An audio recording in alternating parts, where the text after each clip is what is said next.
right, now YouTube, welcome back to another Firewood News update. Let's see if I can get through this here because the first order of news is that KentuckyKoozie has come down with COVID a couple weeks ago, and it's been a long couple weeks for me.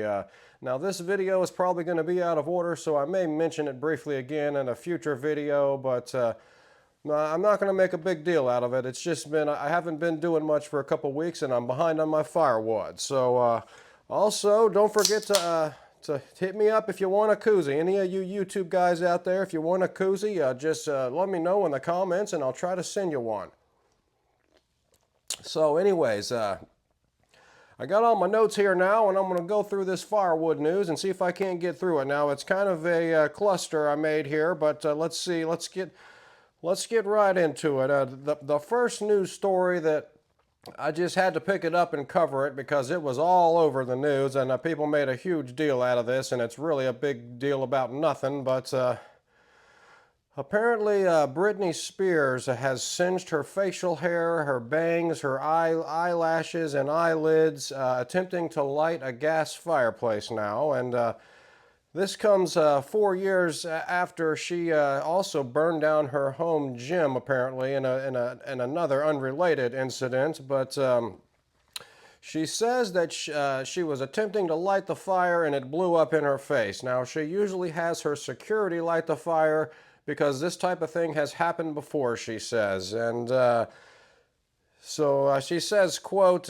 this time she just threw the whole thing in there and it blew up in her face. So she was in pain for hours, she said, and couldn't hold her phone to her face and had to take some Tylenol, which is better than Vicodin or something, she said. Anyways, but there's photos of this online in these articles now of her photographing her face, and there's no evidence of anything wrong in the photos. So that's what I'm saying. It's not like she had, like, all of her hair was burned off and she was...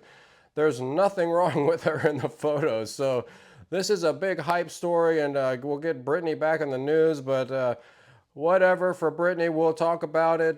She is free and out doing her thing, and has done this. Now, I just want to mention here now, I mean, if Britney happens to see this, and I seriously doubt it, but you don't just turn a gas fireplace on full blast and then go find something around the house to light on fire and just throw the whole thing in there and let the whole room fill up with gas. I mean, come on, use your brain a little bit here now, Britney. When you light a fire in a gas fireplace, you need to get your ignition source, a lighter, and I would recommend like a grill lighter with a long extension on it, or something that's long, or like something that's gas. I use a gas torch, but anyways, get one of those long grill lighters, have it sitting right there next to you, and you just turn the gas on just a little bit and get it to where you can just barely kind of hear it, and then immediately grab that wand and put it right where the gas comes out and light it. You don't just turn the thing on full blast and then go, oh, I need something to light on fire, let me see, okay, and then take a bunch of toilet paper or something and throw it in the air and blow it up all over the whole room there now.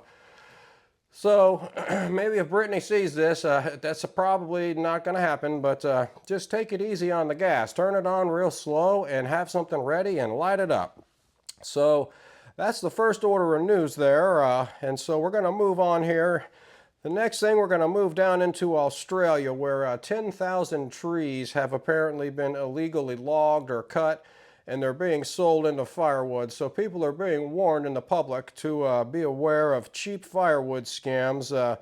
Victoria's Department of Environment says that 462 hectares of trees were illegally logged now on public land. So this is becoming a problem down there with them. People going in illegally logging and then trying to sell the wood. And they're saying it's being sold for as cheap as $100 a trailer load, which that doesn't sound like cheap to me, but I don't know what Australian dollars are. 100 Australian dollars might not be the same as 100 American dollars, because that's not like dirt cheap. That's not like somebody's going, you know, up here, if it was cheap, it'd be like, I'm trying to unload this stuff for $40, whatever, just take some. So anyways, $100 a trailer load. These trees are supposedly slow-growing trees. They support species that are endangered and protected, so it's habitat destruction and that type of thing. And consumers are just being warned to ask questions before they buy wood. If it seems like a deal that's too good to be true, it probably is. If the guy can't give a receipt, if he won't tell you where the wood came from, apparently some sellers get real agitated if you say where'd the wood come from. They just get all mad and say, why do you care, and hang up on you and whatever. So if that kind of thing happens, it could be illegally harvested wood, and illegal wood harvesting, you could face fines of up to $9,879 per offense or per charge, and you could also face up to 12 months in prison per charge there, so it could get pretty serious. So that's going on down there in Australia.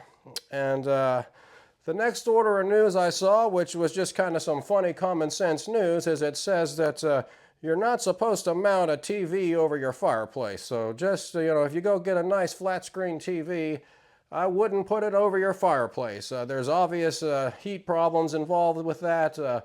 The soot and smoke rolls up the front of that fireplace and will cover the screen and the plastic and everything. As a matter of fact, my mantle is white and it has become kind of discolored and yellow looking from all of the soot and heat and everything. So it's not recommended to put TVs directly over your mantle or hang them on your mantle. It's also too high for viewing in most cases, and LCD TVs are meant to be viewed straight on, so the angles are off and not good for viewing anyways, but that's kind of a secondary point. I mean, the main thing is the heat there. And anyways, moving right along, in Long Island, there was a kitten that was rescued after it fell 15 feet into a fireplace chimney now, and the homeowners were away out of town for 2 weeks. When they came home, they heard a kitten crying in the wall behind a cement wall now, and they had to call somebody, and crews removed this kitten from behind the wall with hammers and pry bars. So they did save this thing, and that's kind of a weird story. Good thing they got that little kitten out of there, no telling how long it was in there or how it fell in the chimney, but it did, and they were able to save that. And in a related story here, in Florida, an iguana was removed from a fireplace. Now, iguanas are invasive species in Florida, and they are kind of dangerous to deal with, so they recommend that you call somebody. And in Florida, they have what's called the Humane Iguana Control is a service, and they were called to remove this thing. They can carry salmonella, and they can bite, and their tails can whip you, and they have claws and that type of thing, so they can be a little bit tricky. But this thing apparently climbed up a palm tree, a coconut tree there, and got into a chimney and was living in the wall behind a fireplace. So they did remove that iguana down in Florida, and that's just another animal that has gotten trapped in the chimney there. So next, I saw some information talking about the global electric fireplace market. We've talked before in some previous firewood updates about how much the firewood market is supposed to grow. And from 2024 to 2034, the electric fireplace market is expected to grow at an annual rate of 4.1%. So the demand for sustainable heating, no carbon emissions is driving this. People also like the functionality of having a remote control and having the color changing flames, and you can move them around, they're mobile, that kind of thing. But the thing with it for me is a lot of, if it runs off of electricity, that's probably connected to a coal-fired power plant anyway, so you're using an electric fireplace saying that you have no emissions, and it's most likely running off of a coal-fired power plant somewhere, unless you have nuclear or hydro power or something else. That's just something to think about. I thought that was kind of funny, but so they're saying the firewood market is expected to grow, and also these electric fireplaces the demand is increasing for those, and that market is also growing. The next thing I saw, let's see here. Now this thing kind of goes all over the place, so bear with me here. My notes went all over.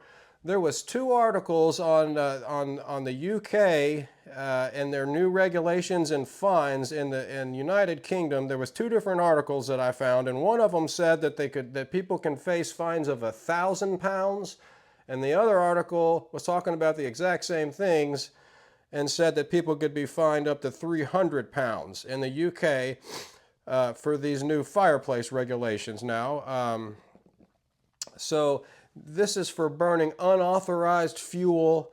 So in the UK, there's smoke-controlled areas, and in these areas especially, you have to burn authorized fuels, which consist of like anthracite, semi-anthracite, gas, low volatile steam coal, or your appliance has to be DEFRA approved, and if your appliance is DEFRA approved, these new regulations and environmental approvals, then you can burn those with the approved fuels for those appliances now.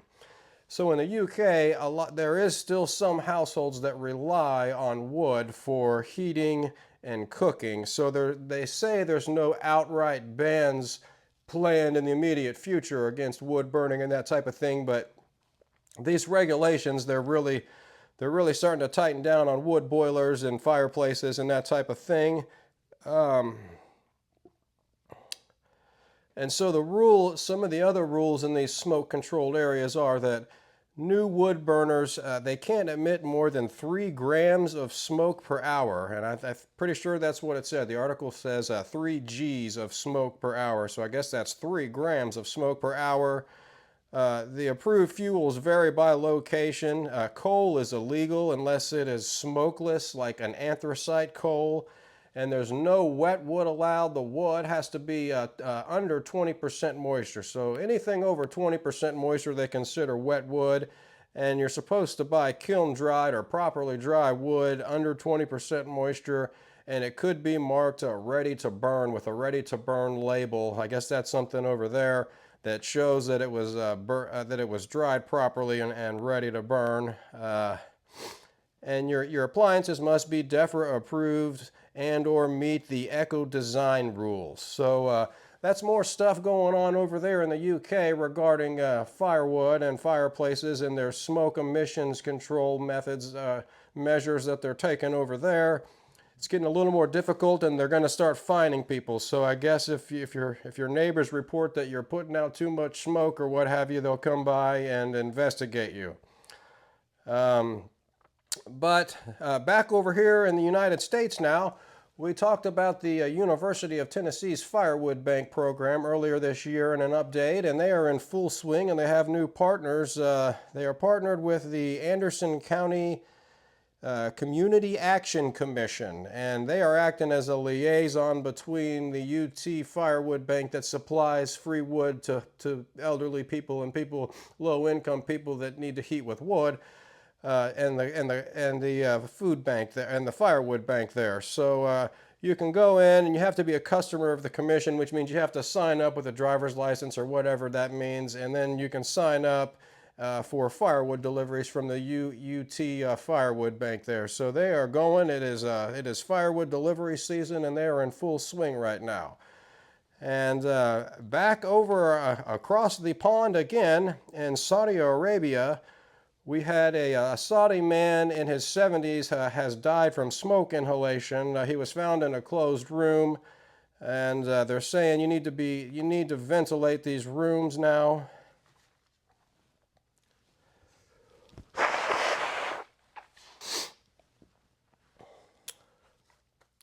The Saudi Health Council advises not to inhale coal smoke or wood smoke or that type of thing. It produces carbon monoxide, which affects your brain cells, and it causes lethargy, and it can cause confusion, and it actually says that within 2 to 3 minutes can result in death after inhaling substantial amounts of carbon monoxide.